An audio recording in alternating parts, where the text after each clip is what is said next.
Welcome to my channel, my subscribers, thank you. This video sponsored by Moat. Buy Moat online happy shopping. Buy Moat e-commerce private limited. YouTube சம்பிரதாயம். My சேனலை like பண்ணுங்கள், subscribe பண்ணுங்கள், bell ஐக்கானை தட்டி விடுங்க.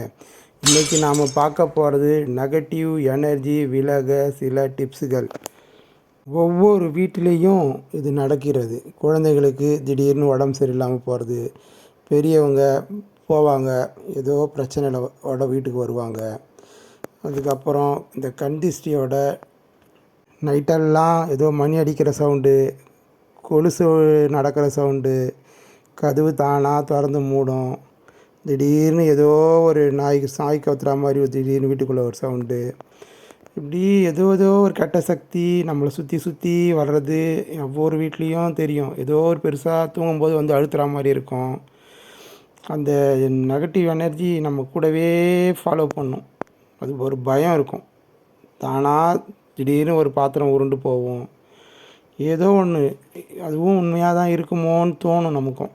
இதனால் ஒரு ஜோசியரை பார்ப்போம். அவர் போனால் உங்கள் வீட்டில் கண் திஷ்டி இருக்குது, உங்கள் வீட்டில் ஏதோ எந்திரம் பதிவு வச்சு இருக்குது, உங்கள் வீட்டில் துர்மரணம் நடந்திருக்கும், அப்படி இப்படின்னு அவர் ஒரு பக்கம் இதை அதிகமாக சொல்லும்போது இன்னும் நமக்கு இந்த நெகட்டிவ் எனர்ஜி உங்கள் வீட்டில் கண்டிப்பாக இருக்குது அப்படின்னே நமக்கு தோண ஆரம்பிச்சிடும். நம்ம இந்த கண் திஷ்டியை நெகட்டிவ் எனர்ஜியை ஈஸியாக தீர்வு காணலாம். ஏன்னா இதுக்கு இந்த குருமார்கள்னு சிலர் இருக்கிறாங்க. குருமார்கள்னால் யார்? திருவண்ணாமலையில் ரமணர் கோவிலை சுற்றி இருப்பாங்க, அவங்கெல்லாம் குருமார்கள் தான். காஞ்சி பெரியவர் குருமார், சென்னையில் பட்டினத்தார் குருமார், பாம்பன் சாமிகள் குருமார். இது மாதிரி குருமார் இருக்கிறவங்கள நம்ம நடந்தே போனோம். ரொம்ப மனசு உருகி அவர் கோவிலில் கூட ஒரு 4 மணி நேரம் படுத்து தூங்கலாம். பௌர்ணமியில் போகிறத விட அமாவாசையில் போனால் இன்னும் சிறப்பு. பௌர்ணமியிலும் போகலாம். அது இந்த நெகட்டிவ் எனர்ஜி எப்படி நம்ம வீட்டுக்கு வருது?